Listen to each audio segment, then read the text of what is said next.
Muy bien, en este instante estamos ya trabajando con el grupo que va a exponer el papel de la iglesia o el rol de la iglesia en tiempos históricos, sobre todo en la época medieval europea. Entonces, eso es lo que vamos a analizar el día de hoy. Agradezco mucho a los participantes de este grupo. Te doy paso, Nicole, para que puedan empezar. Listo. Muchas gracias. Listo, gracias. Para poder comprender la incidencia de la Iglesia Católica, que es sumamente importante dentro de la historia, hemos hecho una especie de cronología que ha intentado abarcar desde los antecedentes del catolicismo como tal. Dentro del catolicismo le antecede el cristianismo, que son los principios. Antes de eso, otra de las religiones monoteístas más importantes es el judaísmo, que es la raíz de donde surgen las religiones monoteístas. Eh, si analizamos el judaísmo, se supone que la historia de la iglesia está dividida en dos periodos. Está el Antiguo Testamento y el Nuevo Testamento. Dentro del Antiguo Testamento se narran las vivencias de cómo Dios crea el mundo y realiza sus alianzas. Es estas escrituras las que más tarde Cristo leería en la sinagoga. Por otro lado, en cambio, la modernidad de este tipo de historia es el Nuevo Testamento, donde en cambio reside únicamente la historia acerca de Jesús y sus enseñanzas que se reproducen a través de parábolas y que forman parte, es lo esencial del cristianismo.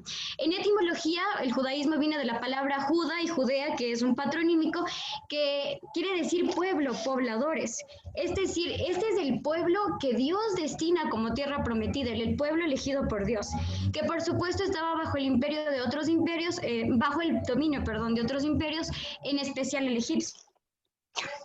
Muy Entonces, bien. A ver, la idea principal del cristianismo es la alianza con Dios. Ay, perdón. muy bien, a ver, Nicole, está muy bien, estamos analizando justamente, es muy buena la percepción que acaba de mencionar Nicole, es decir, ¿de dónde viene el cristianismo? Viene justamente del judaísmo, ¿sí? Recordemos que etimológicamente el judaísmo, o bueno, más allá de la etimología, este pueblo nace de una explicación, ¿sí? Una explicación de, como así tuvieron muchos pueblos de la antigüedad, una explicación mitológica, ¿sí?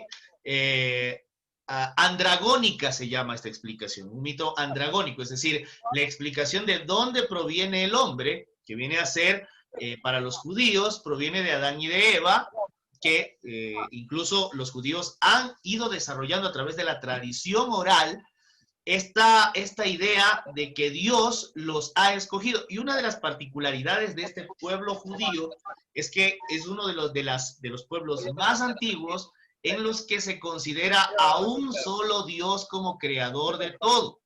Incluso la complejidad de este Dios, ¿sí? La complejidad de este Dios hace que su concepción traspase la concepción naturalista de otros pueblos. Por ejemplo, algunos pensaban que sus dioses tenían características o poseían cualidades de los animales o de los astros o de cualquier percepción que pueda combinarse con esta idea un poco material, porque necesitamos tocar, oler, sentir, escuchar, y es raro que una religión como el judaísmo que se desarrolla entre estos pueblos conciba a un Dios un poco más complejo, un Dios trascendente, un Dios creador de todo, pero que al mismo tiempo no está presente al 100% o está presente en todo.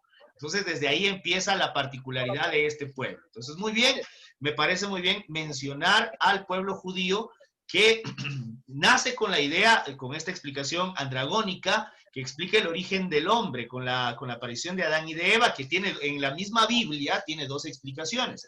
Por un lado está la explicación en la que Adán y Eva provienen del barro que Dios ha tomado y de ahí ha formado al hombre y la mujer en un jardín llamado Edén, y otra explicación por ahí mismo, por los mismos versículos, en la que se menciona que Eva, que es la primera mujer que Dios ha creado, nace de la costilla de Adán después de haberlo dormido. Entonces, incluso a partir de eso, también se desprenden en el mismo pueblo judío algunas explicaciones que nacen para el siglo III hasta el siglo VII, llamado a este tipo de explicaciones midrash, y el midrash es justamente intentar explicar aquellos huecos que deja la Biblia, porque deja muchos vacíos. O sea, te intenta explicar para resolver una pregunta, pero te deja con más preguntas todavía. Y eso ustedes lo pueden ver en el Pentateuco, que son los primeros libros de la Biblia. Y estamos mencionando esto porque nosotros tenemos hasta el día de hoy una influencia eminentemente judaica. Es decir, nosotros somos el resultado de esa combinación judeo-cristiana. Seguimos, incluso si ustedes son practicantes de su fe, cuando van a su culto en su templo evangélico cristiano, o cuando van a su misa en un templo cristiano católico, en estos recintos se sigue recitando la Biblia judía y cristiana. Es ahí donde se menciona a todo lo que es la Torá o el libro general que contiene la historia del pueblo de Israel, el pueblo judío, que se llama Antiguo Testamento, y otra parte que tiene que ver con el Nuevo Testamento, que es justamente desde el nacimiento de Jesús, al cual, ojo, escuchen lo que voy a decir, ¿sí? Sin resultar hereje o profano, ¿sí? Sin querer serlo, ¿no? ¿Quién nombra a Cristo Jesús? Ojo con lo que estoy diciendo. Cristo es un término que se ha extraído de la idea de los judíos que vivían en la zona griega, es decir, en esta zona del Imperio Romano griego, en el que Cristo significa ungido por Dios. Es decir, a Jesús que nace en Nazaret, al Jesús del Nazareno, se le da la característica de ser Cristo. Es decir, incluso si ustedes pueden ver, los judíos siguen siendo judíos porque ellos no creen que Jesús sea el Mesías. Escuchen lo que estoy diciendo. Los judíos siguen siendo judíos porque ellos piensan que Jesús no es el Mesías. Mientras que los católicos, cristianos, evangélicos y todas las demás sectas derivadas del mismo tronco común del cristianismo, creen que Jesús, el de Nazaret, el hijo de María y el hijo de José, que proviene de Belén, de la tribu de Belén, este señor que hizo milagros, que predicó la palabra, que hizo obras trascendentes, que fue crucificado, que se dice que resucitó, a este señor los cristianos dicen que es el Mesías o el hombre ungido por Dios para representar al mismo Dios en la tierra y que libere al pueblo de Judía o a los judíos o a los israelitas. ¿Y por qué tenía que liberarlos? Porque primero estuvieron, como lo dijo Nicole, en manos de los egipcios, es decir, era un pueblo pequeño, ¿no? Siempre fue un pueblo pequeño, disminuido, minúsculo, en comparación con las grandes civilizaciones ya conformadas en la antigüedad como el pueblo judío, que lo sometió a la esclavitud, y Moisés los libera. Y luego de eso están los romanos, que también invade la provincia de Judea y termina dominando a los judíos, y por eso siempre los judíos han estado esperando a su Mesías. Incluso, recuerden que no hace mucho, hasta 1939, cuando inicia la Segunda Guerra Mundial, todavía hay una ola antisemita, es decir, antijudía, que lo que busca es el exterminio de los judíos. Escuchen lo que estamos diciendo, hasta el siglo pasado. Y todavía los judíos siguen pensando que Dios les ha prometido un Mesías y que va a venir. Y este Mesías es el que verdaderamente liberará al pueblo de Israel y convertirá al pueblo de Israel en el más poderoso del mundo. Vean lo que estamos diciendo. Esa gente todavía sigue pensando que el Mesías no ha venido y que va a venir. Mientras nosotros pensamos que Jesús, nacido ahí en Nazaret, ese es el Mesías, el Cristo. Tenemos esa idea todavía. Quien impulsa esa idea es justamente el Imperio Romano. Por eso es que hay un gran emperador, ¿sí?, llamado Constantino, que llama, esto ya lo vamos a ver, espero que lo mencionen, que llama a un concilio, es decir, a la unión de todos los cristianos en una asamblea general, para que ahí recién digamos así, Jesús de Nazaret, ahora sí es el Hijo de Dios y es el ungido, el Cristo. De ahí sale Jesús Cristo, ¿ya? Entonces, estamos tomando una idea de este acontecimiento religioso, y es muy bueno que analicemos y tengamos cultura general religiosa, porque la cultura general religiosa también nos hace parte de lo que somos. Si ustedes se dan cuenta, si yo pregunto, ¿quiénes creen en Dios? El 90% por ahí me van a decir que creen en Dios. Un 10% Un 8% estará como apático, como que ni me importa si existirá. Y 2%, 2 de cada 100 dirán, ¿sabe qué? Yo no creo en Dios, yo soy ateo, ¿sí? Pero no pueden defender su ateísmo. Es decir, son ateos porque no quieren creer en Dios y les da pereza. Pero más allá de eso está defender por qué no creen en Dios. Muy bien, ahora sí continuemos, Nicole, por favor. Listo, dentro de los inicios del judaísmo existen personajes importantes, en este caso el padre Abraham, que es el primer patriarca, padre de la iglesia, que es quien hace la alianza con Dios. Después va Isaac, que es hijo de Abraham, y Jacob, que a su vez es hijo de Isaac. Mientras que un personaje sumamente importante, que es seguramente el más conocido por todos, es Moisés, quien lidera el éxodo cumpliendo el papel que Dios le da a la misión y saca a todos los hebreos que están bajo el dominio egipcio y los conduce a la tierra prometida, y es aquí donde surgen los mandamientos que prevalecen y que conocemos hasta la actualidad. Ahora, ahí, Nicole, una cosa importante que hay que mencionarla. A ver, la humanidad siempre, y para los que van a ver,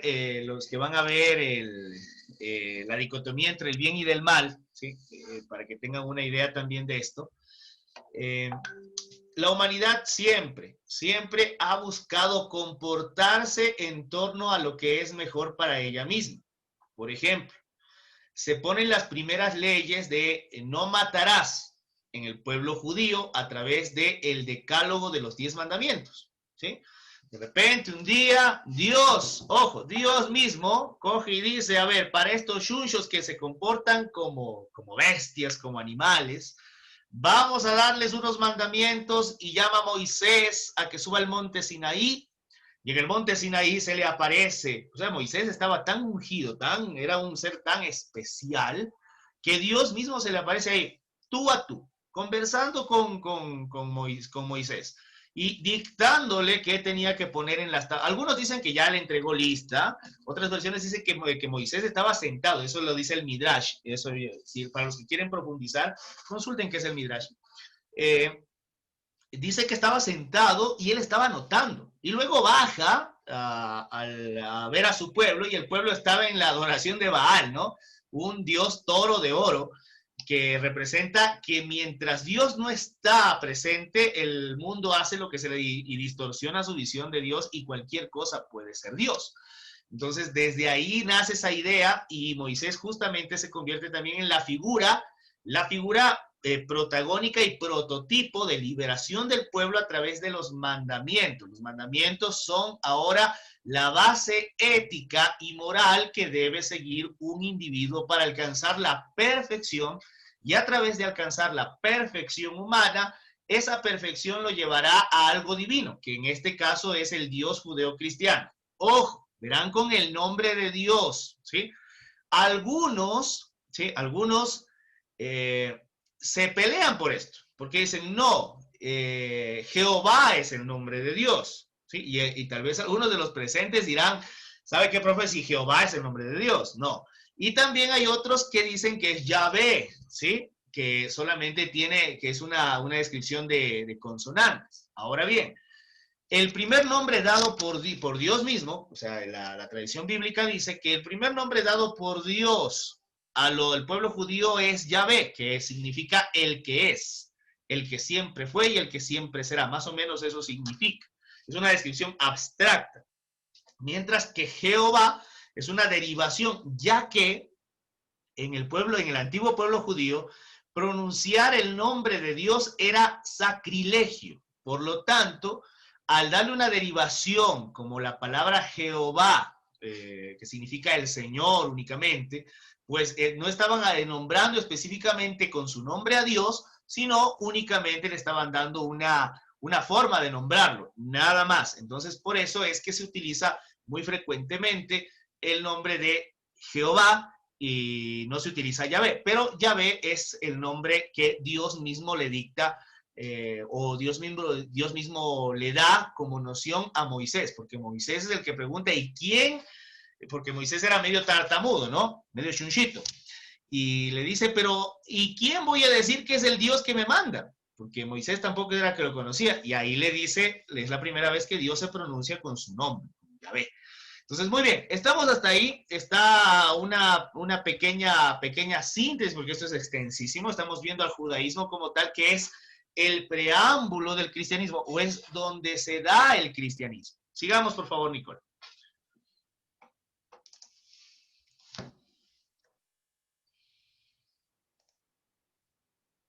Ya, podemos seguir.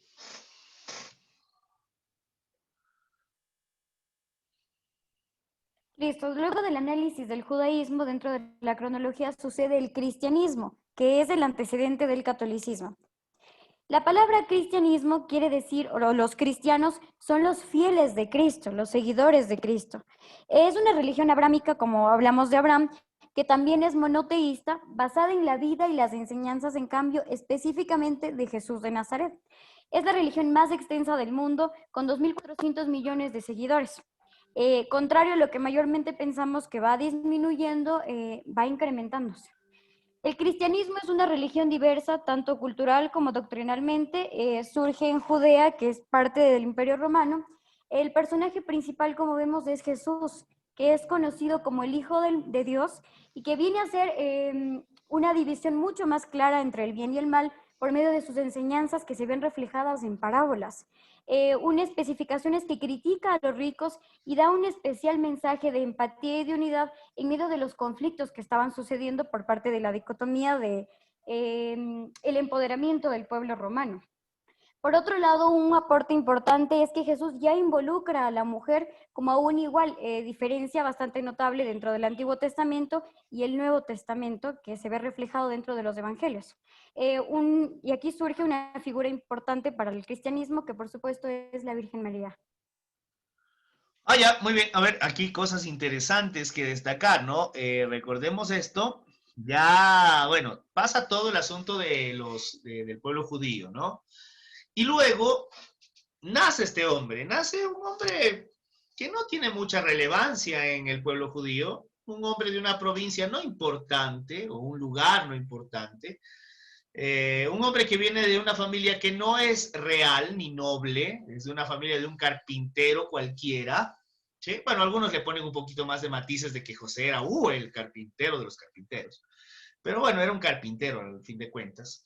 Un niño que no demuestra nada especial hasta que va con sus padres a una fiesta y ahí aparece como una persona que escucha las escrituras. Recuerden, Jesús muy probablemente no sabía ni leer ni escribir. ¿Sí? La mayoría del aprendizaje de la escritura que se daba en las pequeñas sinagogas de los diferentes lugares y no en el templo de Jerusalén, que era el mega templo, ¿no? Es como que si usted va a la capillita de su barrio y otra cosa es ir a la catedral, ¿sí? O el templo de su barrio y luego ir a una congregación en un estadio, en un coliseo, para los que son cristianos evangélicos. Entonces, este hombrecito, este pequeño niño, demuestra quién es recién yendo al templo y demostrando su conocimiento que muy probablemente era de oídas, es decir, oía la escritura y la memorizaba, no como ustedes que ni siquiera se saben el número de cédulas. Pero este niño tenía una capacidad extraordinaria. Y de ahí desaparece, ¿no? Y de ahí empieza a predicar ya cuando de ahí hablan las escrituras que después de los 12 hasta los 30, 18 años no sabemos dónde se perdió. Por ahí yo he visto algunos libros y algunos documentales que nos muestran a esos 18 años de historia de Jesús, que incluso visitó hasta Egipto, ¿no? Visitó Alejandría, conoció las enseñanzas de Buda. O sea, se menciona esto como un recorrido, ¿no? Porque Jesús no es que se puso a trabajar con su papá y con su mamá, era un niño bastante especial al parecer en ese momento, y que fue añadiendo conocimiento hasta llegar a aparecer a los 30 años nuevamente, volver a la sinagoga y empezar a causar conmoción porque empieza a manifestar que lo que se enseña ahí se tiene que vivir y empieza a criticar a la gente de su propio poblado. No sé si ustedes habrán escuchado que Jesús en algún momento dice, nadie es profeta en su propia tierra, incluso mencionando las escrituras que sabía y que también hay otros pasajes bíblicos que mencionan eso. ¿Y por qué? Porque Jesús había aprendido algunas cosas y empezó a criticar fuertemente a la gente que solamente iba a la iglesia porque le tocaba ir y cumplía los ritos, porque le tocaba cumplir, pero no experimentaban una vida de fe verdadera. Esa crítica lo lleva a ser expulsado y luego comenzar un peregrinaje de ciudad en ciudad, haciendo lo mismo y enseñando cosas que son totalmente nuevas. Las que menciona Nicole son bastante buenas. Por ejemplo, el apego o la empatía por los pobres, cosa que en la sociedad judía, ser pobre es símbolo de ser castigado por Dios. Escuchen, verán, hasta el día de hoy ellos siguen pensando igual. Por eso su afán por conseguir riquezas. Los judíos siguen pensando y siguen considerando que cuando verdaderamente Dios te ama es cuando Dios te bendice con riquezas. Si tú eres pobre es porque Dios te ha maldecido. Por eso es que Jesús, al ver este desespero por los bienes materiales, pensando que eso es lo que Dios quiere y son las bendiciones de Dios, se enfoca con los pobres, con los excluidos, con los que tienen lepra, con los que están enfermos, con los ciegos, con los que andan por ahí comiendo de la basura. Con esa gente se identifica y es lo que más les aterra al grupo de poder. O sea, les pone... y otra cosa más. La mujer en el pueblo judío de Jesús, y hasta el día de hoy, tiene una exclusión. ¿Por qué? Porque se sigue pensando que la mujer es el origen del pecado. Por Adán y por Eva, ¿no? Eva viene toda seductora, toda sexy, toda sensual y convence a Adán de que afloje, perdón, de que se coma la manzana y luego de eso pasa el pecado y Diosito viene y los expulsa. Entonces, por eso se dice todavía que la mujer es producto del pecado o es la que produce el pecado. Dice, ella era la manzana, dice. No sé, Alex Mancero, si es que ella era la manzana, pero no creo que haya sido el sexo el asunto de la... Yo toda la vida creí que en realidad era una manzana, pero no. No, incluso no se puede hablar, en la Biblia no dice que era el fruto prohibido. No se sabe cuál es el fruto, cuál es el verdadero fruto. Bueno, el fruto viene a ser una analogía o una metáfora del conocimiento del bien y del mal. Por ejemplo, antes de comer esa fruta prohibida, el hombre y la mujer solo sabían que existe el bien, pero al comerlo se dan cuenta que también existe el mal. Y al existir el mal, tienen la oportunidad de escoger entre lo que es bueno y lo que es malo. Y lo que Dios no quería, según los relatos bíblicos de esa parte del Génesis, es que el hombre tenga oportunidad de escoger, es decir, no le dio libre albedrío. Pero en el momento en el que ellos comen la fruta prohibida se convierte en eso, en tener libre albedrío de escoger entre lo bueno o lo malo, la salvación o la perdición, ¿sí? Entonces, bueno, ahí hay algunos análisis. Y si era prohibido por cómo se iban a reproducir, o sea, cómo íbamos a existir nosotros y toda la cosa. No es como le digo, Steffi, no es que el sexo es un regalo de Dios, el placer de la sí, bueno, según lo que yo he estudiado teológicamente, el sexo sí es un regalo del placer de Dios para los que quieren concebir. Gracias, Diosito. Sí, eso sí puede, cada vez que usted vaya a cumplir ese rol, puede decir gracias Dios por este regalo maravilloso, porque no es un pecado el sexo. No, yo soy el regalo, pero a mí también tiene que agradecer. Bueno, entonces eso es, no, lo que verdaderamente se supone, se cree teológicamente. Puedo equivocarme con otro teólogo que tal vez me discute un poco esto, pero yo creo que el verdadero fruto prohibido era el conocimiento del bien y del mal, es decir, tu capacidad para ahora darte cuenta que es bueno y que es malo. Por ejemplo, el primer símbolo de esto es cuando Adán y Eva se dan cuenta de que están desnudos y antes no se habían dado cuenta que eso era algo malo, algo que era reprochable. Y justamente esa conciencia los hace y eso era lo que no quería Dios, que ellos se embarren de una conciencia de esa magnitud y tomen decisiones, sino que sean siempre buenos, siempre vivan en el paraíso. Entonces dice Dios, como ustedes ya tienen esa conciencia, no los puedo dejar aquí, los voy a poner acá en este espacio, en esta tierra, en este espacio temporal, para que ustedes poco a poco, a través del dolor, el sufrimiento y lo que implica saber el bien y el mal, tomen las mejores decisiones y así ustedes alcancen nuevamente la presencia de Dios en el Edén. Es decir, como que Dios los saca, sufran cojudos y ahora sí, después de haber sufrido, vienen conmigo para yo aceptarlos en mi reino. Eso es más o menos la economía de la salvación, ¿no? Ve, tengo 19 mensajes por aquí. A ver, ¿qué es lo que dicen? Yo era ateo hasta que vi... Pero bueno, eso. Eso pusiste tú. Dice, yo era ateo hasta que vi ese elote y supe a quién agradecer. Muy buena, muy buena. Listo. Cochinos, sucios, puercos, huyéndose. Ay, Dios mío, qué rico. Perfecto, muy bien. Hay que persignarse, ¿no? Bueno, eso para los católicos. Ahora bien, ahí está el antecedente del catolicismo, lo que implica el cristianismo. El cristianismo es justamente eso, empezar a ver, como les decía, ¿no? La mujer era origen del pecado y los judíos siempre la tuvieron así, como la seductora, como la maliciosa, bueno, lo que son, pero los judíos eran más radicales en su forma de vivirlo, ¿no? Entonces, esa es la forma en cómo ve, y justamente Jesús, aunque es cuestionable eso que acaba de decir Nicole, que Jesús viene a relevar la figura de la mujer, porque recordemos lo que le hizo a la propia mamá, ¿no? Recordemos, estaba él predicando en una casa, y cuando le dicen sus apóstoles y amigos que estaban escuchándole, mira, tu mamá y tus hermanos están afuera esperándote, ya dicen que vayas a comer, que andas por aquí predicando. Y él dice, mi madre y mis hermanos son ustedes, no son ellos. Entonces te deja loco en qué relación tenía Jesús con su mamá. Y que si verdaderamente Jesús reivindica la figura de la mujer, a pesar de que sí le da mayor participación. ¿Por qué? Porque los grandes maestros judíos jamás se hubiesen mezclado con mujeres. Y peor aún, con mujeres de mal proceder. Por eso en ocasiones yo me sorprendo que los cristianos, los que se llaman cristianos, yo no me puedo llamar cristiano, porque yo no sigo las enseñanzas de Jesús. Seguir a Jesús es otro nivel.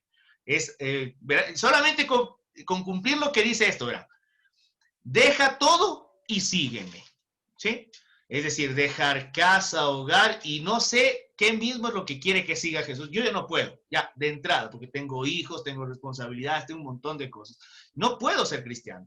Pero para los que son cristianos, los invita a una vida de renuncia completa, a ser como Él, y ser como Él incluso, y a esto iba.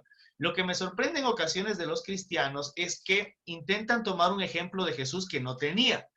En su momento histórico, Jesús era visto como un mujeriego y un borracho. Verán lo que dicen los fariseos. Los fariseos eran como los curuchupas, los que andan pegados a la iglesia y son la máxima expresión de la moralidad en ese momento. Esta gente no se pegaba con Jesús porque decía que era un vividor, borracho, glotón, ¿sí? Y que anda con mujeres y con mujeres de la mala vida y con ladrones. Así lo tenían a Jesús, ¿sí? ¿Por qué? Porque sí, en ocasiones Jesús predicaba, enseñaba, y después venía la cena, después venía el vino. ¿Qué creen? Que Jesús no tomaba vino. Por ahí mi ex esposa, que ahora se ha convertido al cristianismo evangélico, me dice, pero es que Jesús solo tomaba jugo de uva. Perdónenme. Jesús tomaba vino ya fermentado con alcohol.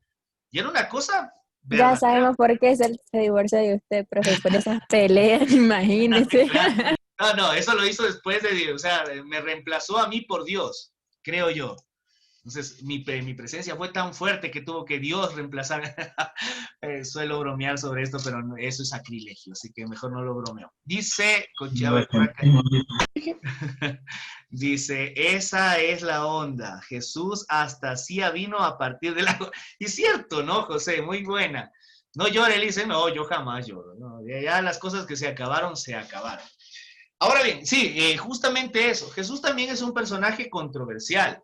Porque mientras la mayoría de los grandes maestros de los judíos, que habían aparecido, profetas y demás, por ejemplo, vemos al profeta Jeremías, vemos a Elías. Elías tenía una vida, pero realmente que uno le deja loco. Ayuno, abstinencia, y un día se aloca Elías y mata a 72 sacerdotes de Baal.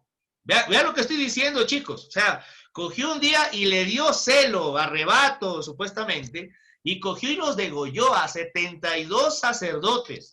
Es una cosa de locos de pensar en eso.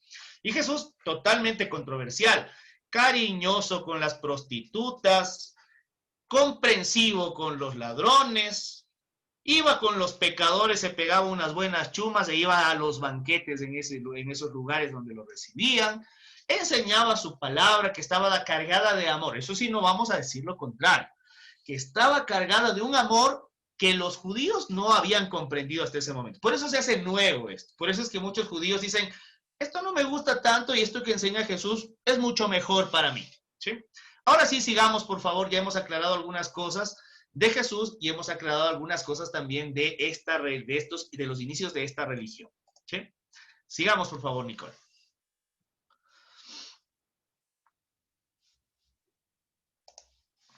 ¿Sí me estás escuchando, Nicole? ¿Estás por ahí o no? Sí, estaba esperando a que cambie la diapositiva. Ah, ya, listo, gracias. Vamos a cambiar la diapositiva.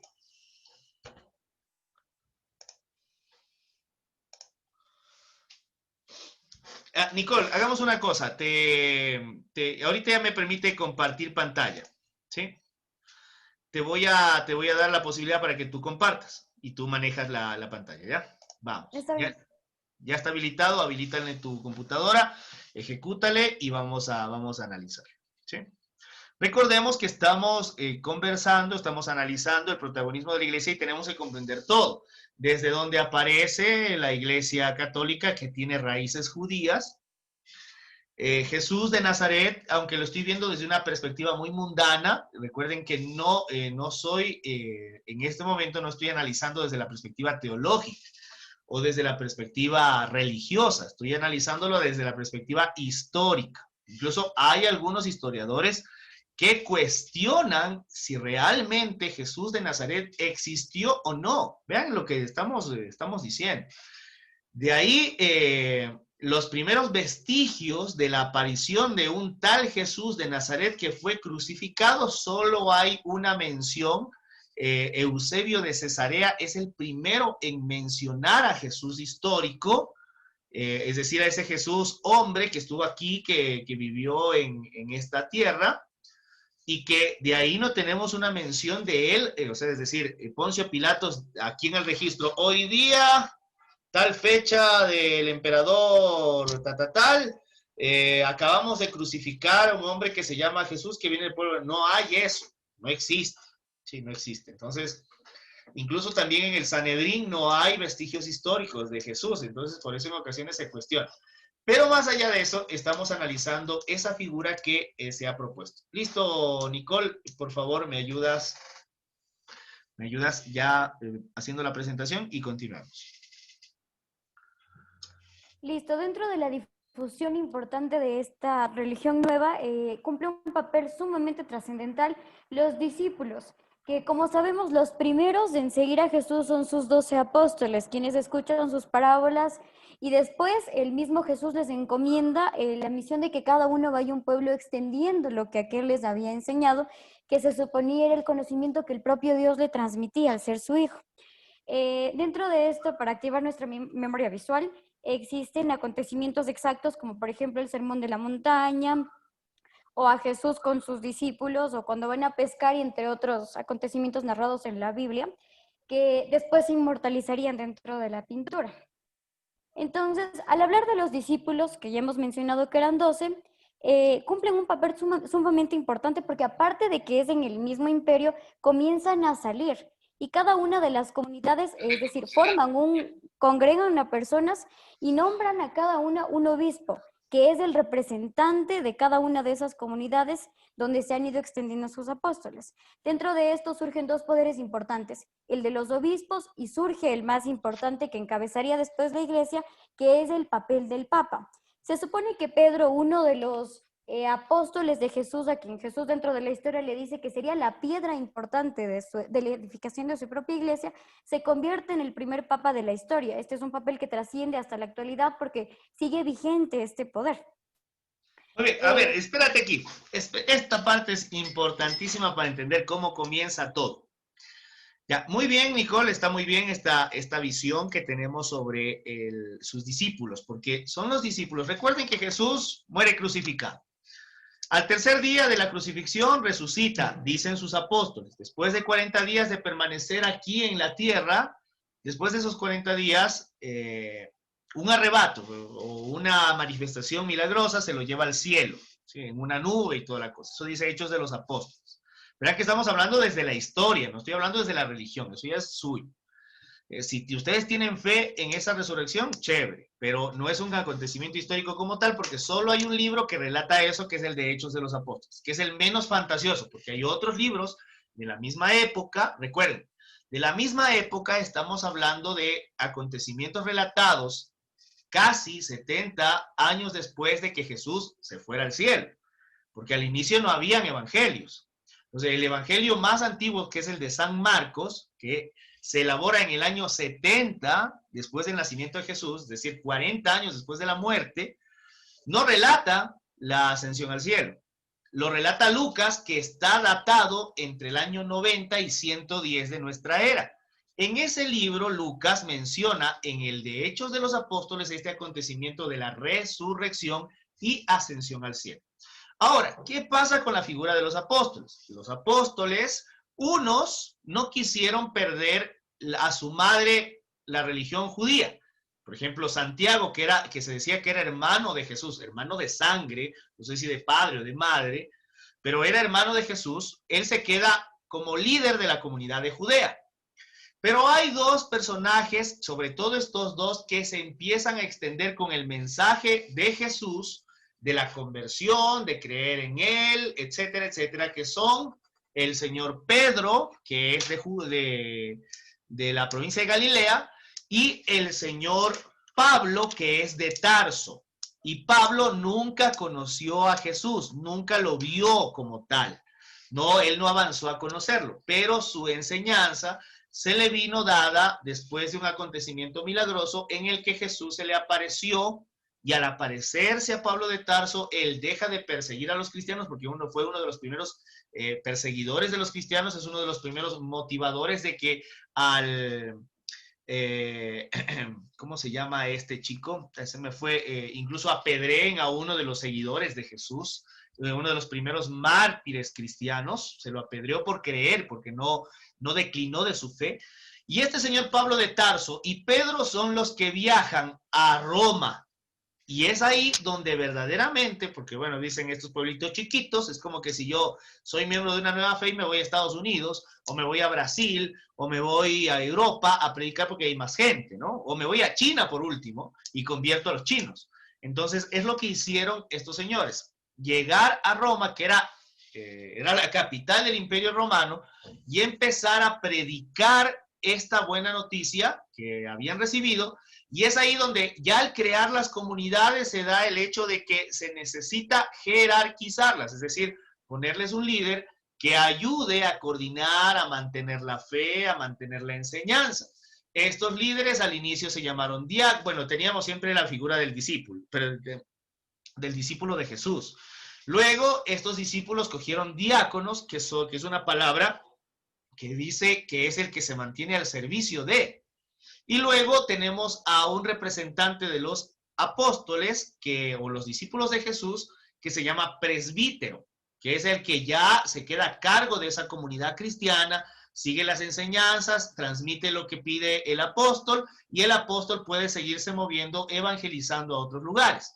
Y luego de que ya las comunidades se fueron creciendo y ya los apóstoles fueron muriendo, porque recuerden que ya envejecieron, y envejecieron pensando que Jesús iba a venir por segunda vez, ¿no? Y se murieron pensando en eso. Yo en ocasiones tengo unos debates bastante interesantes con cristianos que me manifiestan que ya está por venir Jesús. Les digo, ustedes van a morir y Jesús no va a volver. Porque recuerden que los apóstoles murieron pensando que Jesús iba a venir nuevamente porque Él les había ofrecido venir nuevamente y presentarse y llevárselos. Pero nunca sucedió. Y a ellos que fueron los apóstoles, que les prometió eso, no se les apareció. Ustedes que son tristes cristianos, que medio siguen las enseñanzas, peor aún, ¿sí? Ella tampoco volverá. Sí, José, no volverá porque ya no lo quiere, está con otro y es feliz. Acéptelo, por favor. Muy bien, entonces, así mismo Jesús no lo van a ver volver. Perfecto, entonces, esa es la idea que se va manejando en este momento.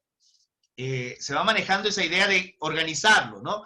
Al principio los diáconos, luego los presbíteros, y luego viene ya que los discípulos empiezan a morir, es decir, los apóstoles, empieza a crearse entre los presbíteros la necesidad de que uno lidere a esos presbíteros y ese liderazgo se le llamó obispo, ¿sí? A esos obispos, en el inicio, después de que ya muere, recuerden, muchos historiadores dicen esto, a ver, tengan esto en cuenta.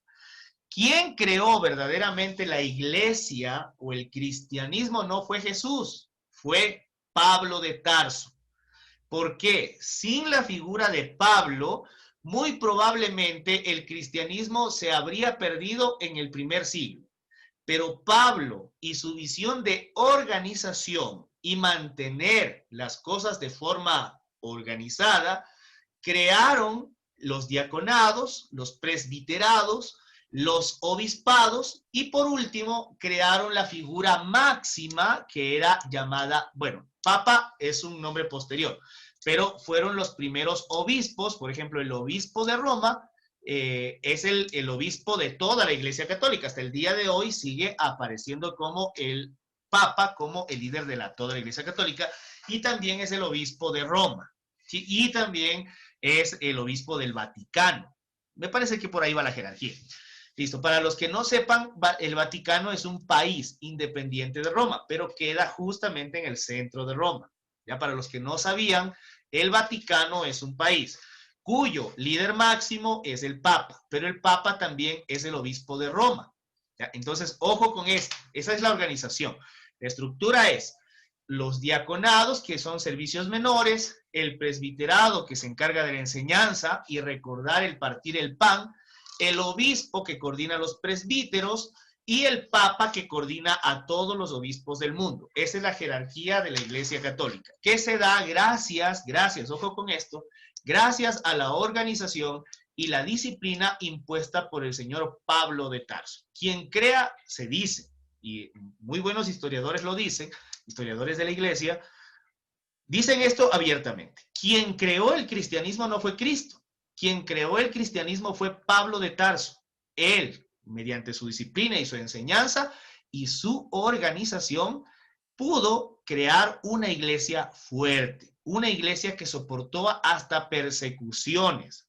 Recuerden que al inicio los cristianos eran vistos como locos, como caníbales. ¿Por qué?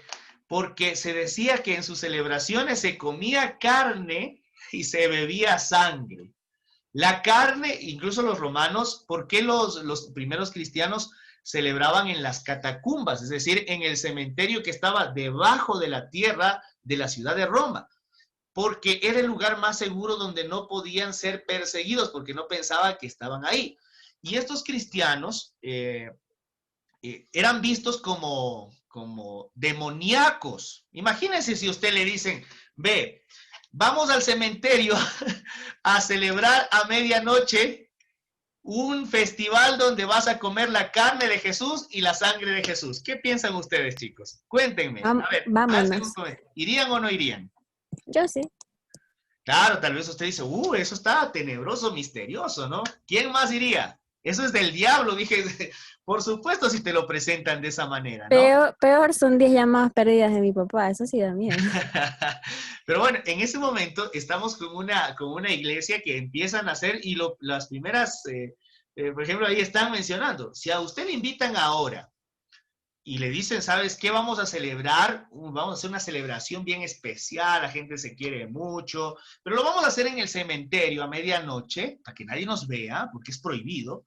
Y aparte de eso, vamos a comer la carne de alguien y vamos a beber su sangre. ¿Qué te parece? Yo le diría, estás loco, yo no voy. Ay, con tal de que solamente me mencionen, ni siquiera lleguen al canibalismo. Que me mencione que van a ir al cementerio a medianoche, vea, ni siquiera quiero ir al baño a medianoche porque me da miedo la oscuridad, hasta el día de hoy. Con eso les digo bastante. Y muchísimos les pasa lo mismo. Entonces, esa era la forma en la que se desenvolvía. Quien lo viera, profe, tanta seriedad con su terno y su cosa, y Por mire. supuesto, usted que coge que empieza a sonar un ruido en la cocina, sabiendo que no hay nadie en la casa, y esté todo oscuro, y usted levantarse, prefiero cerrar bien la puerta, me arropo y hasta mañana, me desmayo del miedo, ¿no? Como haría la mayoría de ustedes. Peor aún, ir a una reunión donde es en el cementerio a medianoche con total oscuridad, donde se come carne y se bebe sangre. Incluso No los tuvo una romanos, etapa emo, profe, cuando estaba adolescente. perdón. No tuvo una etapa emo así cuando estaba adolescente. No, no, no. Yo fui bastante fresón, bastante fresa fui. Fresa, pero no, bueno, no fresa, más bien un chico del campo, creo yo. Un chico del campo que su vida estaba en torno a esos matices de la agricultura, las ventas en los mercados. Entonces fui de ese tipo de joven. No me adherí a ninguna cultura suburbana, porque para Eso sí sabe quichua, Lizzy. no, no sé quichua, mijita.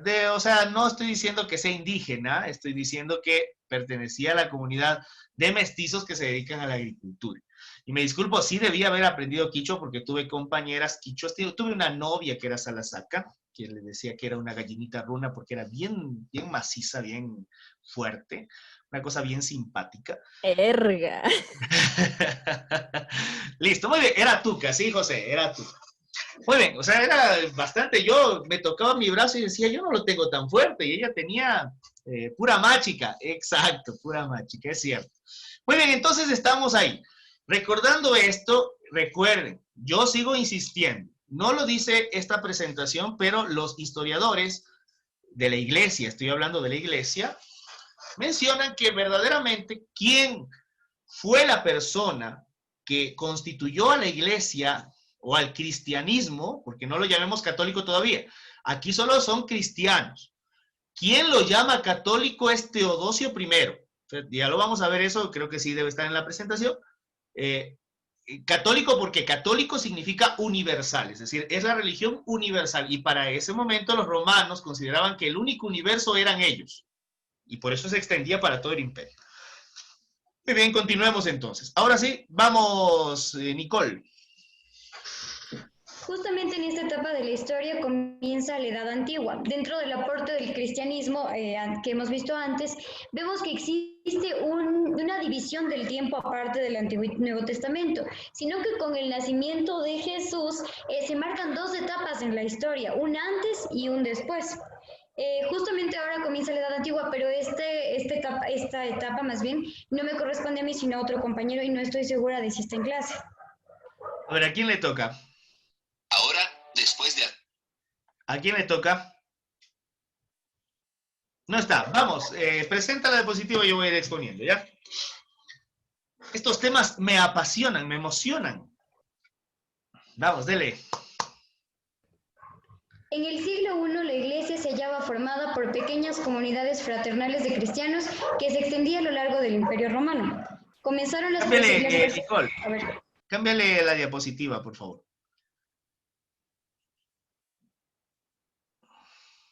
a la siguiente. Claro.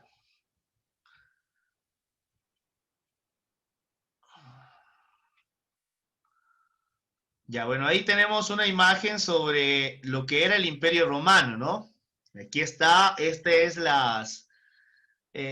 veamos, esta es una imagen en la que dice que las partes rojas fueron áreas fuertemente cristianizadas, que me parece, si no me equivoco, hasta el año 300, ¿no? Eso no sé si será el año, no sé a qué se refiere esa datación. Nicole, ¿a qué se refiere eso? Perdón, no puedo escuchar justo esa parte. Ya, decía, estamos aquí frente a una imagen que contiene la extensión del cristianismo, ¿no? Y aquí me dice áreas fuertemente cristianizadas, C300. Me imagino que estamos en el año 300 o cuál es esta data, ¿no? ¿Qué significa C300?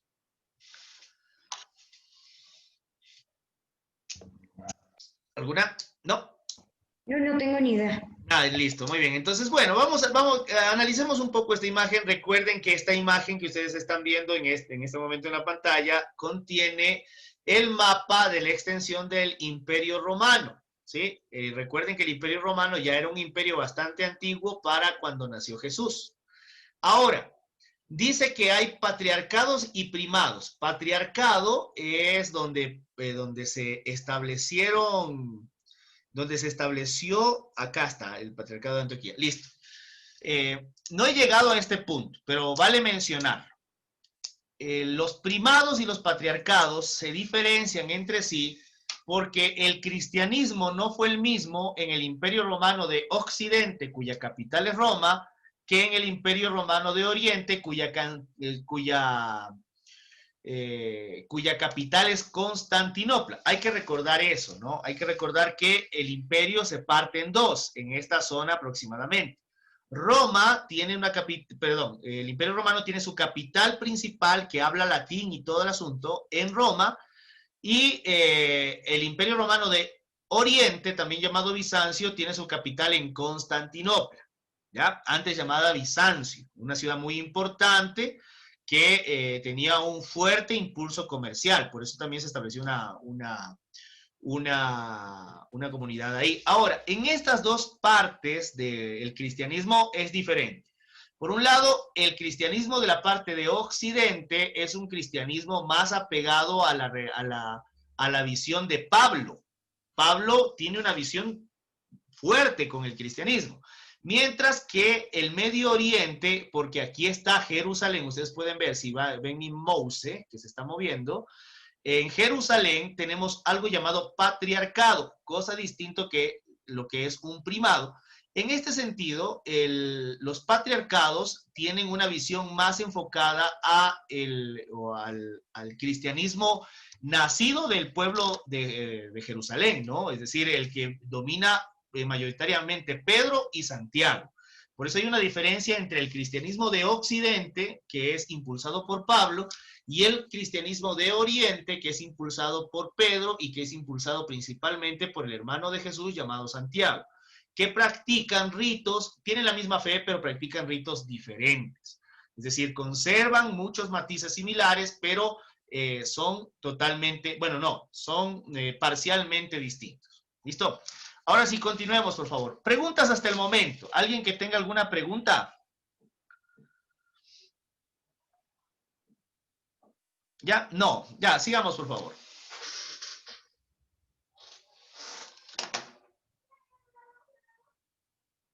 Aquí ya se cambia otra vez de integrante y vuelve a tocarme. Esta es la parte que me tocaba a mí. Ya, listo, veamos. Justamente ahora pasamos a la edad más importante dentro de la incidencia de la Iglesia en la historia, que es la Edad Media, que comienza en el año 476 con la caída del Imperio Romano y culmina en el año 1453. Justamente en este proceso surge un tema sumamente importante, que es el cisma de Oriente, que como vimos es la división de los dos imperios en cuanto a la religión, el Imperio de Occidente y el Imperio de Oriente. Este problema surge porque surge una dicotomía, un problema de poder entre las autoridades que vimos antes del Papa y los obispos. ¿Por qué? Los obispos no querían estar bajo el mando del Papa, sino que querían individualidad, poder autónomo. Entonces, la división en Oriente surge la Iglesia griego ortodoxa, mientras que en el Occidente se mantiene la Iglesia romana católica. Ya, a ver, espérate ahí, Nico, listo. Ya que no vimos la edad antigua del cristianismo, porque ahí vemos las persecuciones y demás, nos queda pendiente esa partecita, aunque no es tan, porque justamente estamos viendo la influencia de la iglesia en la Edad Media, precisamente. Este es el tema fuerte, pero no hay que descuidarnos de ese otro pequeño, ese gran lapso de 4 siglos, casi de 5 siglos.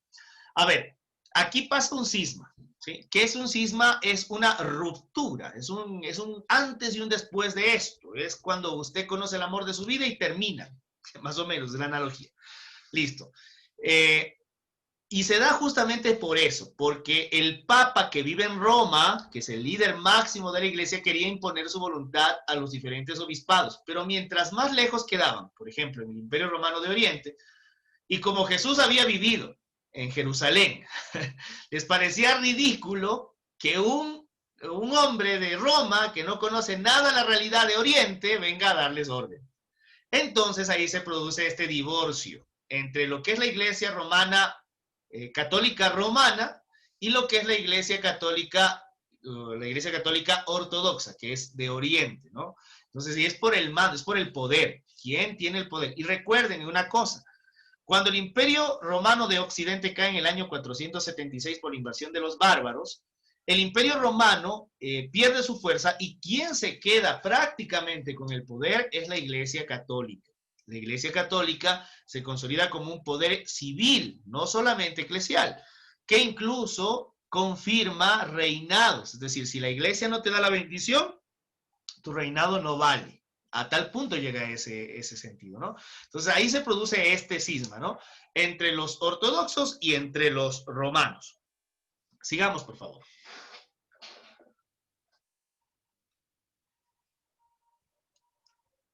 Hemos establecido puntos claves para que sea un poco más comprimido el tema de toda la información. Se supone que la Edad Media es un periodo altamente religioso. Por supuesto, vamos a establecer el protagonismo de Occidente, que es donde está la religión católica.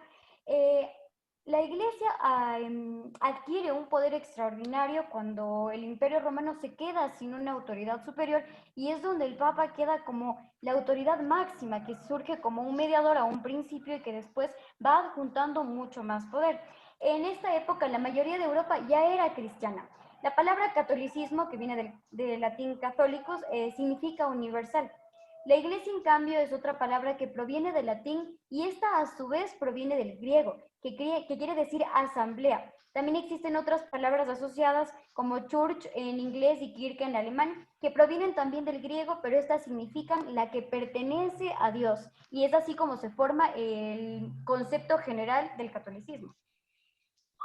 Muy bien, usted, bueno, ahí mencionamos algunos términos importantes. Recuerden, Catholicus, que significa universal, ecclesiam, del cual es el término del que se deriva al latín como iglesia, que significa asamblea, reunión de. Entonces, bueno, los términos en alemán y en inglés son un poco distintos, pero también provienen del griego, ¿no? Que significa que le pertenece a Dios. Bastante bien, interesantes, son puntitos importantes. Sigamos.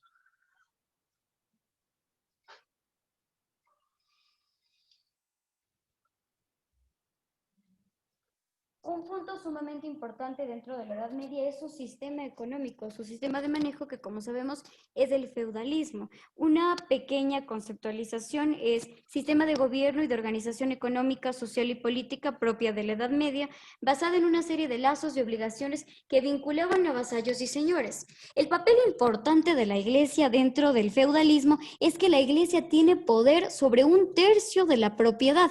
Es aquí donde asumen su papel tanto de mediadores e incluso adquieren el poder de los señores encima de los vasallos.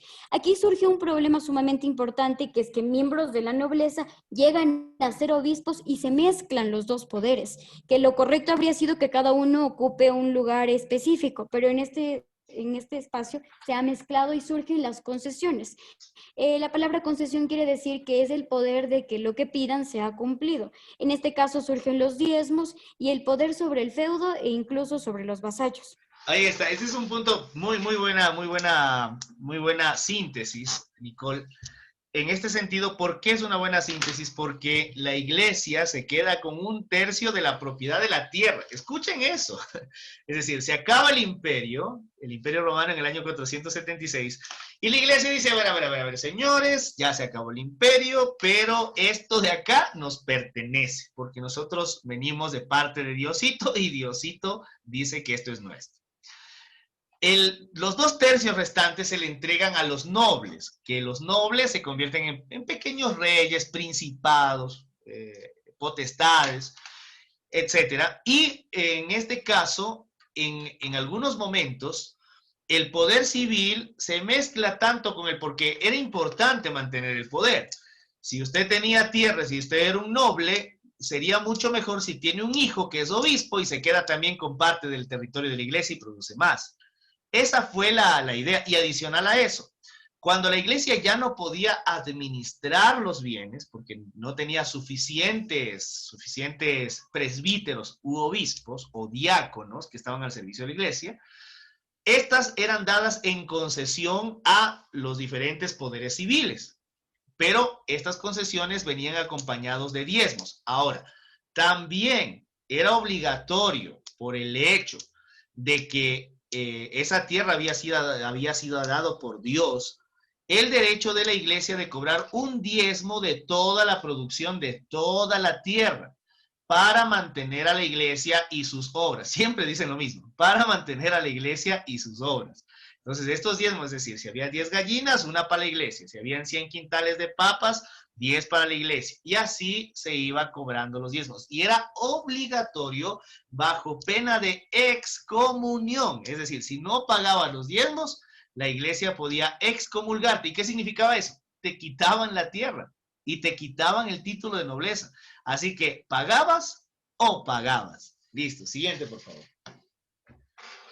Al haber este problema, por supuesto, hubo personas dentro del mismo clero que aceptan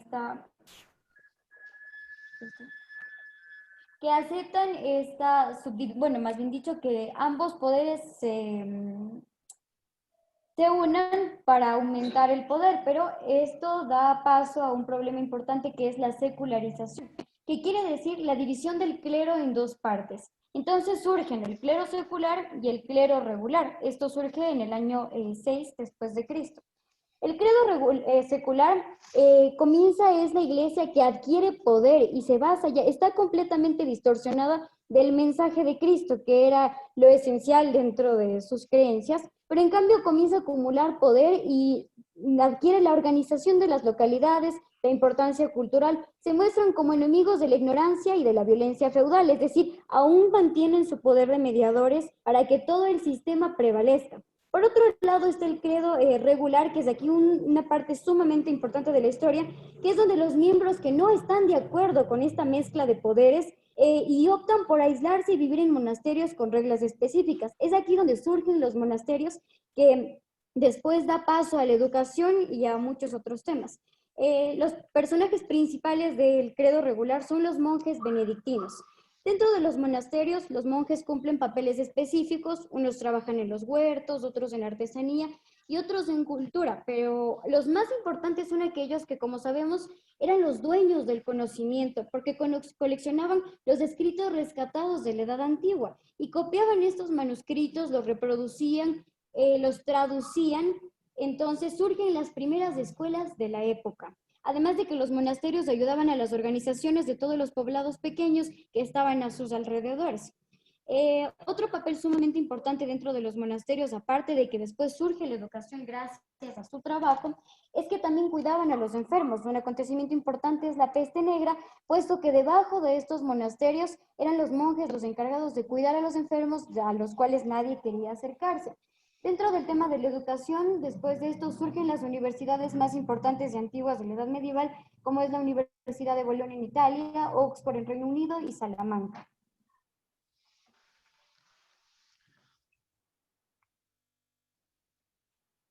Muy bien, muy bien.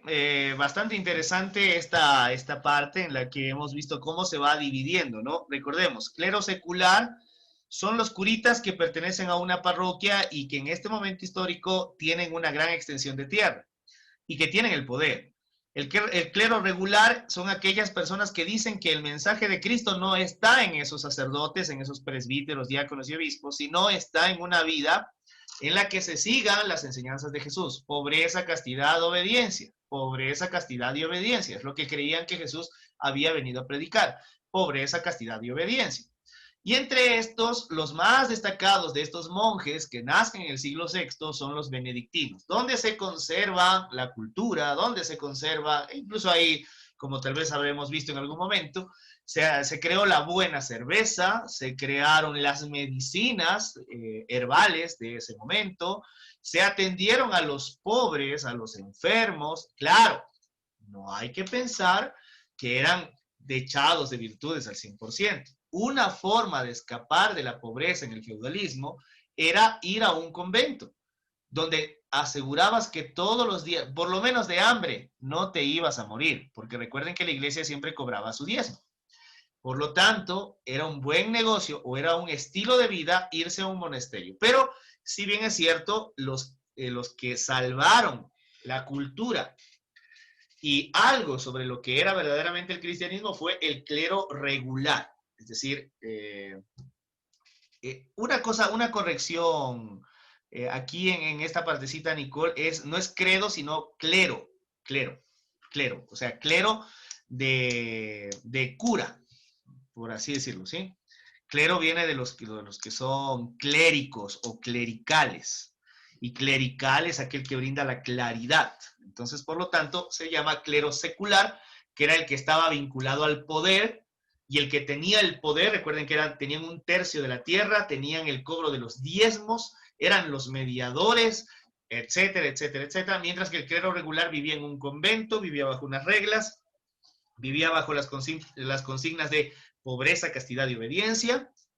En este siglo también aparece que los sacerdotes, para no tener descendencia y obligatoriamente tener que heredar esa tierra y que la iglesia se siga quedando con esa tierra, fueron obligados al celibato.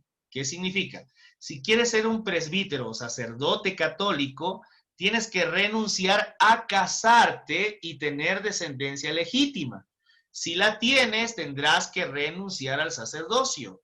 Y si no la tienes, podrás seguir como sacerdote. Eso no te quita el hecho de que puedas tener relaciones sexuales, aunque se te aconseja que no, y que no tengas hijos, aunque se te aconseja que no los tengas. ¿Por qué? Porque tú no los vas a, al menos en esa época, si no estabas casado por la iglesia, era ilegal mantener relaciones, y adicional a eso, peor aún, tener hijos, porque esos hijos eran bastardos. Y ahí sí, con el título de bastardo pegado en la frente toda la vida. Y peor si eras el bastardo de un presbítero. Eso era lo peor que te podía pasar. Entonces, esta es la forma en cómo se maneja en este momento. Recuerden que para este siglo aparece este clero secular y se empiezan las primeras prohibiciones de que se casen. Y también el clero regular tampoco se podía casar. Entonces, esto, y los monjes, que fueron los grandes guardianes de la cultura.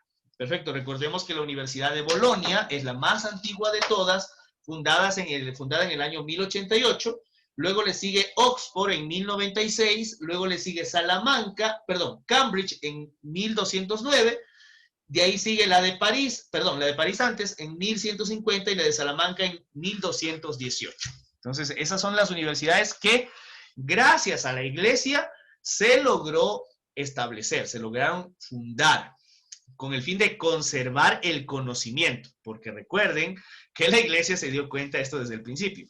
El conocimiento es poder, y aquel que lo tenga es el que va a dominar. ¿Listo? Sigamos.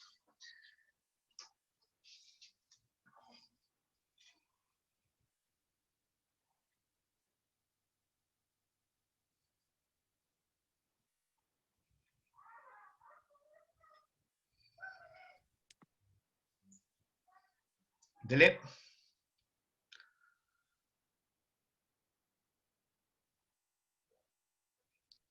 Listo. Dentro de esta separación de las dos clases de clero, surge otro problema, y este nuevo con respecto a esta misma separación, en este caso sobre los monjes. Se supone que como vivían aislados, estos monjes se tachaban como ingenuos, y luego se ven involucrados en un problema grande que es la política. ¿Por qué? Porque tenían poder de elección en cuanto a los gobernantes. Aquí surge otra mezcla de poderes que después traería otro problema, que sería la querella de las investiduras, donde se quiere separar ambos poderes, el civil y el de la iglesia. Entonces, los obispos se aprovechan de esta falta de comunicación entre los monasterios para introducir candidatos que cumplan sus propios fines, es decir, continuar con esta distorsión de la iglesia de acumular poder, y compran los votos de estos monjes. La iglesia además tenía poder en esta época de intervenir en las guerras por medio de la amenaza de excomunión a quien incumpla sus días sagrados, que es en donde se efectuaban las treguas, es decir, acumulaba poder en ya bastantes esferas.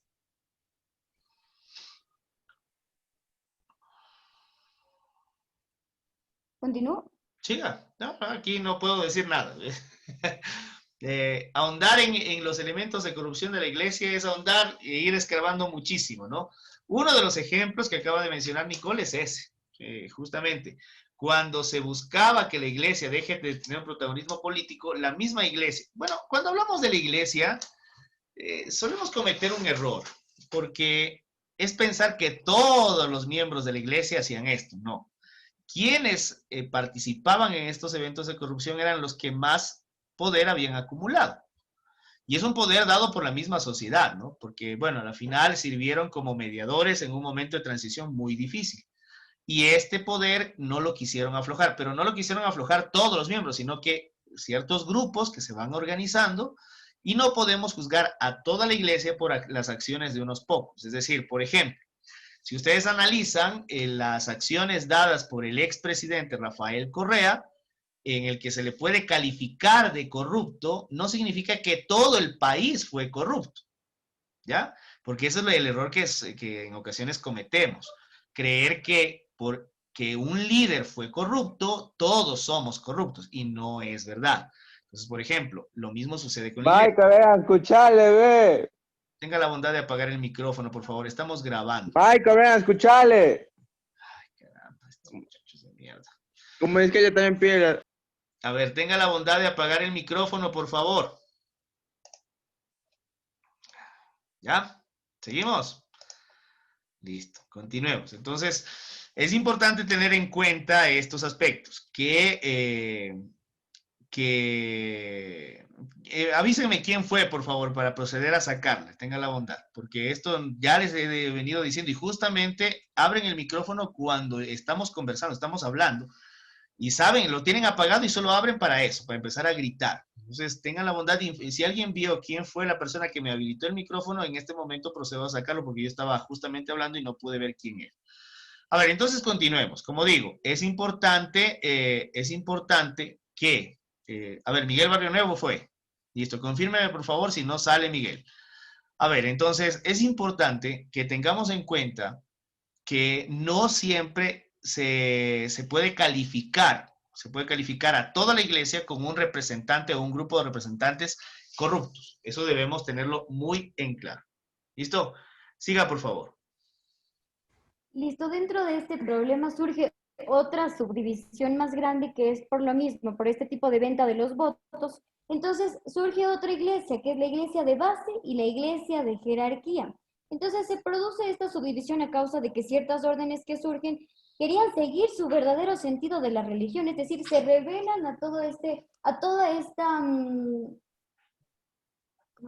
distorsión del mensaje, y entonces consideran seguir con su entrega hacia los demás, mientras que la otra, que sabemos, se basaba únicamente en sus intereses. Entonces la de base es la que se revela y la de jerarquía la que aspira a seguir acumulando poder todavía. Entonces surgen nuevas órdenes religiosas como los dominicos, las monjas clarisas, los cistercienses, los cartujos, entre varios otros, que cumplen un papel fundamental al empezar el siglo de oro español, que sabemos comienza en 1492 con la llegada a América, con la evangelización de América. ¿Por qué? Porque vienen y comienzan a esparcir, a difundir el conocimiento que ya tenían. Esta es una característica importante de la iglesia. No le estaba prohibida a nadie creer en ella, aun cuando existían jerarquías, sino que, como dice, era realmente universal.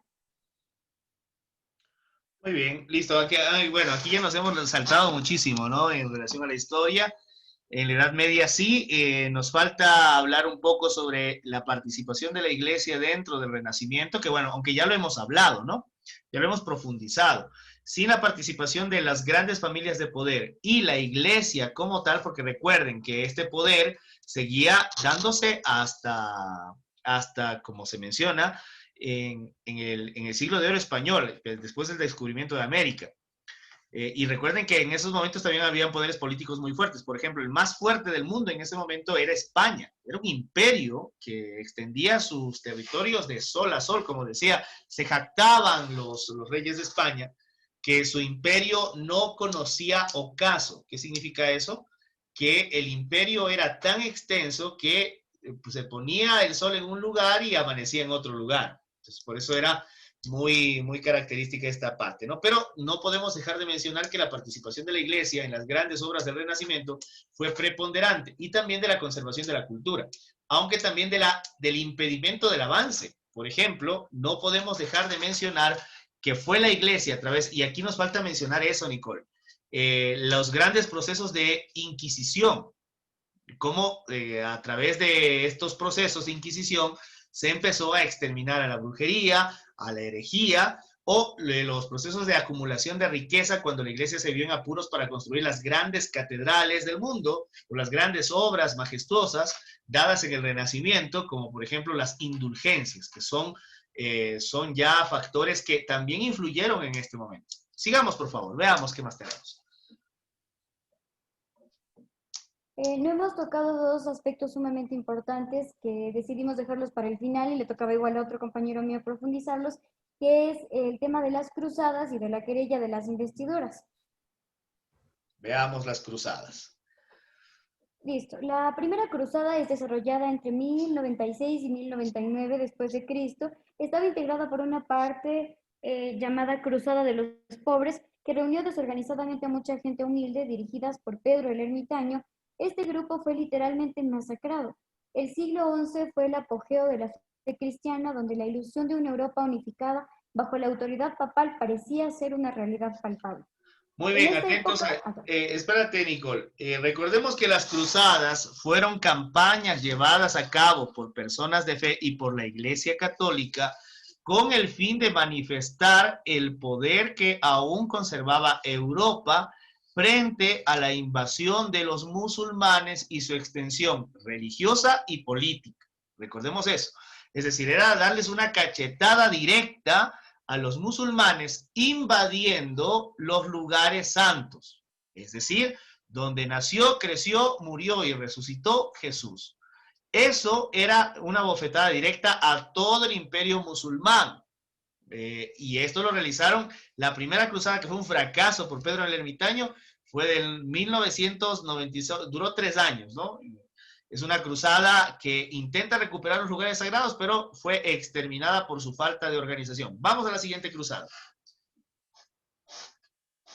En esta época gloriosa se empañó cuando los turcos seleucidas abrazaron el Islam y se opusieron a toda fe distinta a la suya. Con el objetivo de eliminar a sus adversarios religiosos, atacaron el Imperio de Oriente y se apoderaron de la Asia Menor. Listo, entonces aquí ya estamos hablando de que los musulmanes empiezan a cerrar completamente el Mediterráneo, ¿no? Estamos hablando de que empiezan a atacar ya los lugares del Imperio Romano que habían quedado, que es el Imperio Romano de Oriente, ¿no? Sigamos. Los peregrinajes a Tierra Santa fueron prohibidos y el odio se hizo evidente entre estos fanáticos musulmanes y los caballeros, que también habían jurado defender la fe católica aún a riesgo de sus vidas. Con el objetivo de erradicar a los infieles musulmanes de Tierra Santa, enarbolando una bandera que mostraba como símbolo una cruz roja, se inició la Guerra Santa por la orden del Papa Urbano II. Urbano II, Nicole, no Urbano II. Perdón. Urbano es número ordinal, es decir, es primero, segundo, tercero, cuarto. Cuando se escriben en números romanos, siempre son números ordinales. Nunca, por ejemplo, si la reinita del barrio dice Tatiana y hay el signo de 1 en romanos, es primera, ¿no? Igual, si es que tenemos, por ejemplo, el papa anterior a este Francisco, este papa Francisco que tenemos, se llamaba Benedicto y sus números ordinales eran 16º, ¿sí? No 16avo. Tengan mucho cuidado cuando mencionan esto en fonética. Se prohíbe el uso de este avo, sino va. Primero, segundo, tercero, cuarto, quinto, sexto, séptimo, octavo, noveno y décimo. Y de ahí viene un décimo o décimo primero. Y viene décimo primero, décimo segundo. No hay onceavo, doceavo, treceavo. Eso está mal dicho. En algunas ocasiones se deja pasar en las matemáticas porque no son tan exigentes en la parte lingüística. Pero cuando hablemos propiamente en el asunto de mencionar ordinalmente en la historia, siempre será primero, segundo, décimo primero, décimo segundo, vigésimo primero, vigésimo segundo, trigésimo primero, cuadragésimo, quincuagésimo, sextuagésimo, septuagésimo, octagésimo, nonagésimo, y así, ¿sí? Primero, segundo, tercero. De esa manera se mencionan los números ordinales. Recuerden todos este aspecto. Sigamos, por favor. Los cruzados obtenían privilegios terrenales por participar en estas campañas y sobre todo los motivaba a hallar la salvación espiritual a luchar por los ideales cristianos. Hubo en total 8 cruzadas entre los siglos XI y XIV. Muy bien, sigamos. Recuerde, otra vez, Nicole, entre los siglos XI y XIV, ¿sí? Para que todos vayan mencionando de esa manera. Vamos a la siguiente. Ya son la 1 de la tarde. Esta es la última presentación que tenemos, es decir, la última diapositiva. Seguiremos analizando en la siguiente clase. Ya, dele, Nicole. Y ahí pasaremos a la iglesia de la Edad Moderna, ¿no? En la Edad Moderna.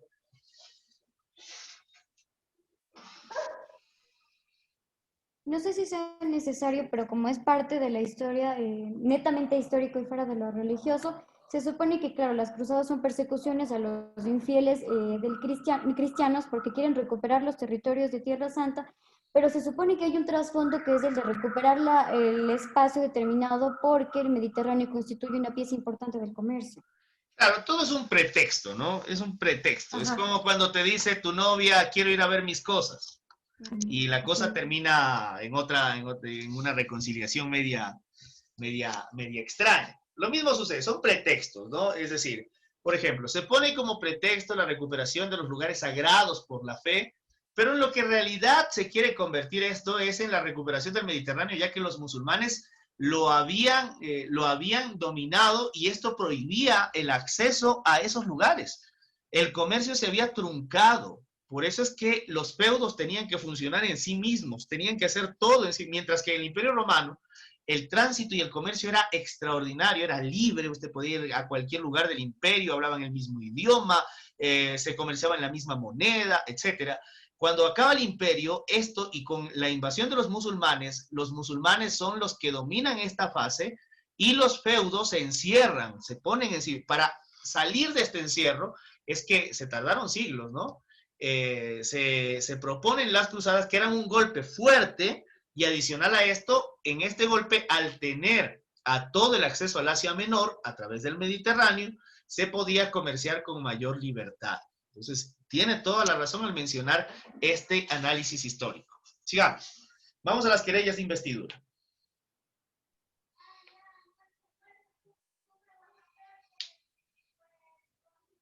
En pleno siglo XI, cuando el modelo feudal conducía a la concentración del poder en las manos de nobles y religiosos, el poder terrenal chocó contra el espiritual. Del consentimiento de la Iglesia a que sus mandatarios fuesen elegidos por los señores y de la aceptación de estos por la supremacía ideológica eclesiástica, se pasó a una pugna abierta entre ambos poderes. Se iniciaba así la denominada querella de las investiduras. El contexto que rodea a este conflicto entre emperadores y papas ha de ser vislumbrado desde los diferentes intereses que van surgiendo a inicios de esta centuria. Por una parte, la necesidad del imperio de controlar a los cargos eclesiásticos, que esto suponía la supremacía de la institución imperial. Por otro lado, la Iglesia, adolecida por la corrupción, sentía la necesidad de tomar las riendas de su propio seno. Con estos intereses tan marcados por ambas instituciones, era cuestión de tiempo que imperio e iglesia chocasen y se iniciasen las querellas de las investiduras. Muy bien, bueno, hasta aquí hemos llegado. Muchísimas gracias, muy profunda esta exposición. Nos han faltado pequeñas partecitas. Como ustedes pueden ver, la iglesia ha tenido un protagonismo significativo durante todo el proceso de generación europea, ¿no? Y la terminación del Imperio Romano. Entonces la iglesia ha sido verdaderamente la que en ocasiones ha impulsado, en ocasiones ha creado los conflictos, ha resuelto los conflictos, ha motivado hazañas extraordinarias y también ha generado este choque constante entre los que manejan el poder civil y los que tienen el poder eclesiástico.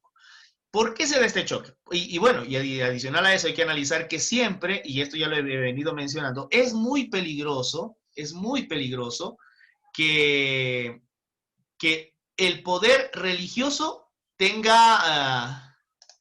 el poder religioso también maneje el poder civil. ¿Por qué es muy peligroso?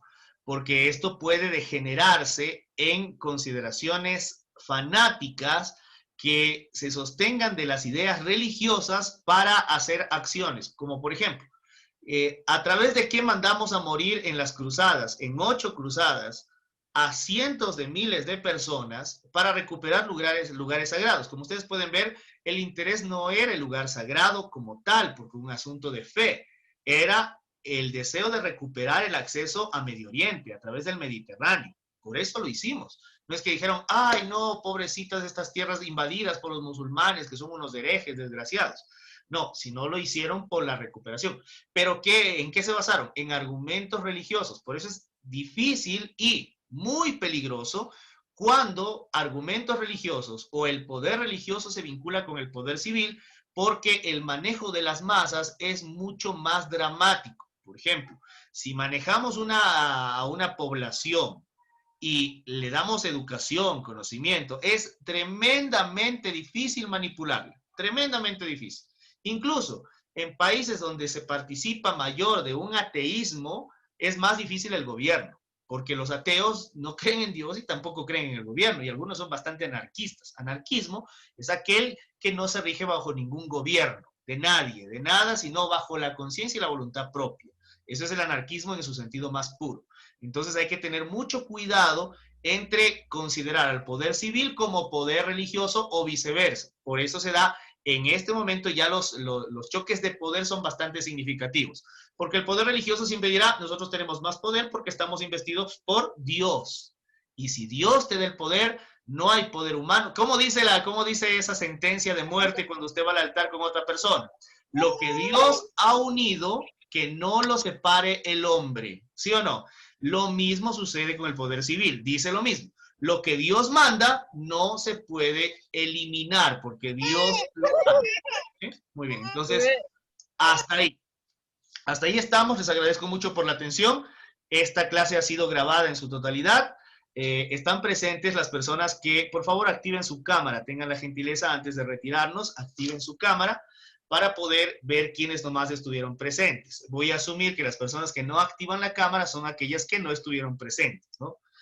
Por ejemplo, bueno, hay algunos que ya me escribieron a WhatsApp, que son 3 personas, que sé quiénes son exactamente, y que me dijeron, profe, tengo dañada la cámara, y ya me mandaron evidencias, ¿sí? Listo, aquí están los estudiantes que participan en esta clase. Luego, no dirán, ay, sí, yo nunca recibí clases. Si usted no recibió clases es porque sencillamente no asistió a estas clases. Por favor, activen su cámara. Y estamos aquí, miren, todas estas personas de la parte de acá, como pueden ver, no están activando su cámara. Jocelyn Hidalgo, Jocelyn ya se activó. Elian, Xiomara, no, Xiomara sí estaba hace un momento. Listo, Juber, etcétera. ¿Sí? Hay gente que no está conectando su cámara. Por acá, toditos estos. A ver, conecten las cámaras. Estoy en la computadora y en el teléfono. Chévere. Sí, ya saben, si no tienen cámara en el computador, usted puede coger y activar 2. Miren, estábamos 124 personas y hay solamente 103 conectados. Es decir, que se empezaron a aburrir de la clase, no sé por qué. Pero es importante mantenernos activos dentro de la clase y participar lo que más se puede. No hemos recurrido a preguntas ni nada por el estilo, sencillamente nos hemos dejado llevar por la exposición. Y ha sido un verdadero placer haber estado en esta clase con ustedes. Cuídense, una excelente tarde. Desperécense. Recuerden que la historia es justamente este gran descubrimiento de quiénes somos, cómo nos hemos venido forjando. Si es que lo vemos desde esa perspectiva, será mucho más atractivo, ¿sí? Próxima clase, bien vestidos, bien arreglados. No los quiero con pijamas, por Dios santo. Ya no los quiero con pijamas. Les reviso la próxima clase. Cuídense mucho, que les vaya muy bien. Puede ser. Que les vaya bien. Hasta luego, Licen. Hasta luego. Mañana, Licen. Chao, Licen, nos vemos. Hasta luego. Mañana, Licen. Mañana, que descansen. Luego, Licen, tome agüita. Ya voy a tomar agüita, que ya estoy cansado. Ya, chao. Agüita, Licen.